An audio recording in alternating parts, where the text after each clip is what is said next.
Here are 5 things you can do to prepare for a winter storm. They're saying we're supposed to get hit with a winter storm finally. I figured this was a good moment to go over 5 things that I do to prepare for a winter storm. Number 1, water. I usually keep anywhere from 3 to 4 gallons of store-bought water on hand. If I know a storm is coming, I'll fill the tea kettle full of water ahead of time, fill a couple cook pots of water, just to make sure that I have enough for coffee in the morning, which is by far the most important thing to worry about. Flushing toilets uses the most water of anything in the house, aside from showers. And when the power's out and my well isn't running, I can't flush toilets. Now, in the past, I have used pond water to flush the toilets, and that works, though the toilets kind of get a little murky and pondy. What I've started to do instead is, as we go through windshield washer fluid or go through anything that has a gallon jug with it, I take that, fill it up with tap water, and put it in the basement. Essentially, each one of those jugs is a flush. The more I can keep stored in the basement, the more flushes I have. You're probably getting low on windshield washer fluid right now. Go buy a gallon, put it in your cars, fill that jug up with water,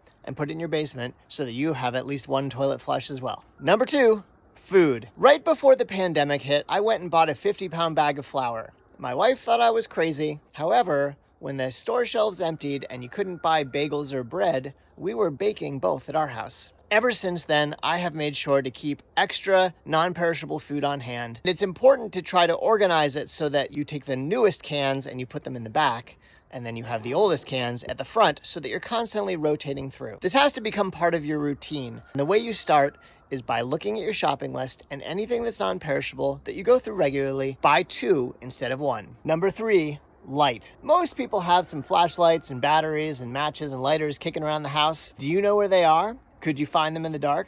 I just did a video about this earlier this week. Take a look at that. I'll leave a link to it in the description below. Put your flashlights in order. Make sure you know where they are, so you're not searching for them in the dark. Gasoline. When the power is out, gas pumps won't run. We always keep extra gasoline on hand here at the house. We use it for the snowblower, the lawnmower, the chainsaw. I have a couple 5-gallon jugs. I bought 1 or 2 of them at yard sales. I put fuel stabilizer in them and then fill them up with ethanol-free fuel. That way I always have 5 or 10 gallons on hand. Great for the chainsaws. Also good for the vehicles if we need to actually drive somewhere and there's still no power. 5-gallon gas cans at the big box stores are not cheap. So I would take a look at Craigslist or Facebook Marketplace or just the side of the road. Sometimes you see them there when somebody's moving out. Number 5, clean your room. I know it's not sexy or tactical or exciting in any way, shape, or form. However, clean up your room. That's a good start. Make sure everything's organized. Do you know where your chainsaw is? Do you know where your winter boots are? You know, it would be a real disappointment if the power went out for 4 days, you didn't have any more water, and you had a giant sink full of dirty dishes. Put your house in order. Keep things clean and organized. You want to be able to find things when you need it, especially when the power is out or you're dealing with a winter storm. I want to thank all of you for hanging out with me here on a frosty morning at 4 Acres in southern Vermont. I appreciate each and every one of you. Always do the best you can with what you've got, and we'll see you around. Take care.